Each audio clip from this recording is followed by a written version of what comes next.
पंजाब का स्पेशल और सर्दियों की जान, मक्के की रोटी और सरसों का साग। खाने में जितना टेस्टी लगता है, सेहत के लिए उतना ही फायदेमंद है। आज के समय में सबसे ज़्यादा पसंद किया जाने वाला और सभी का फेवरेट खान पान है, पर शायद इसको बनाना कभी कभार थोड़ा डिफिकल्ट लग सकता है। पर आज हम लेकर आए हैं इसके लिए एक ऐसी इजी रेसिपी कि कम से कम समय में और बिना किसी तामझाम के और कम सामान में शॉर्ट और स्वीट तरीके से पंजाब का यह स्वाद घर पर ही उठाएंगे। तो चलिए आज हम मक्के की रोटी और सरसों का साग बनाते हैं। इसके लिए सबसे पहले हमने सरसों का साग बनाने के लिए हरी भाजी को साफ करके तैयार कर लिया है, जिसमें सरसों के पत्तों का रेशियो डबल और पालक, मेथी और बथुआ आप सिंगल रेशियो में या अपने अवेलेबिलिटी के हिसाब से उसे रख सकते हैं। यानी सीधी सी बात है कि सरसों का साग है तो सरसों की मात्रा डबल होगी और बाकी जो भी आपके पास जितनी भी मात्रा में है आप अपने अकॉर्डिंग रख सकते हैं। मैंने सरसों, पालक, मेथी और बथुआ को 2:1:1:1 में रखा है।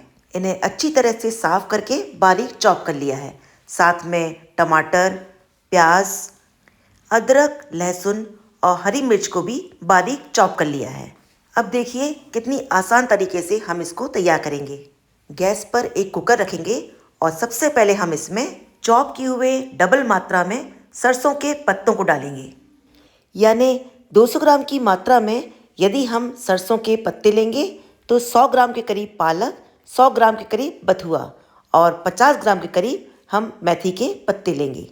यदि मात्रा कम या ज़्यादा हो जाए तो ऐसा कोई फ़र्क नहीं पड़ता। बस खास बात यह है कि सरसों का साग है तो सरसों की मात्रा ज़्यादा होनी चाहिए। अब बारीक चॉप किए हुए प्याज, अदरक, लहसुन, बारीक चॉप किए हुए टमाटर और हरी मिर्च को इसमें ऐड करेंगे।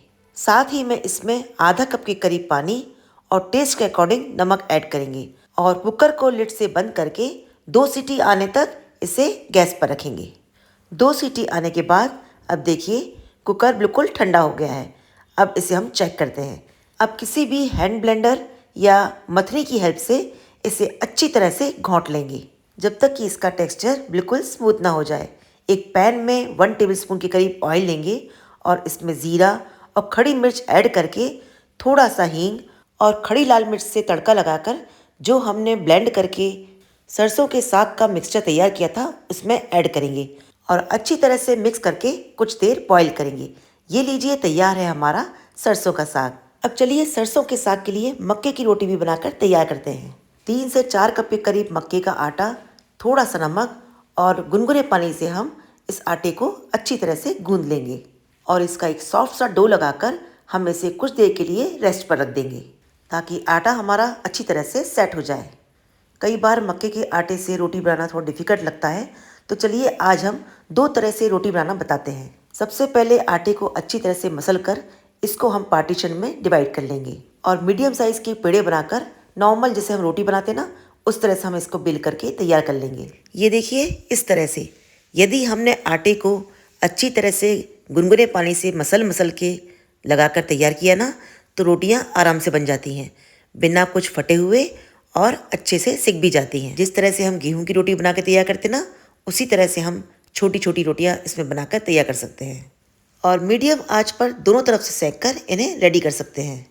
और दूसरा तरीका यह है कि एक बड़ा सा पेड़ा बनाकर हम इसे किसी भी प्लास्टिक कवर के अंदर रखकर या किसी फाइल कवर के अंदर रखकर इसे आटे से डस्ट करके इसे हल्के हाथों से बेल सकते हैं।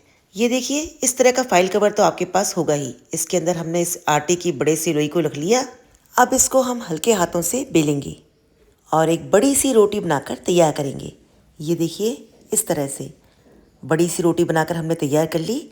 अब किसी भी प्लेट या कटोरी की हेल्प से हम इसे कट करके एक ही साइज़ से 4 रोटी बनाकर तैयार कर सकते हैं, जिससे एक ही साइज़ की रोटी बनके तैयार होगी और एक साथ हम ज़्यादा सर्विंग भी कर सकते हैं। ये देखिए इस तरह से एक ही साइज़ में रोटी बनकर तैयार हो जाएगी और फटने का भी कोई टेंशन नहीं और कम टाइम में हम ज़्यादा सर्विंग करके अपना काम कर सकते हैं। आप जो भी मेथड से रोटी बनाना चाहें आप बनाकर तैयार कर सकते हैं। ये देखिए हम दोनों तरीक़ों से रोटियां बनाकर तैयार करेंगे।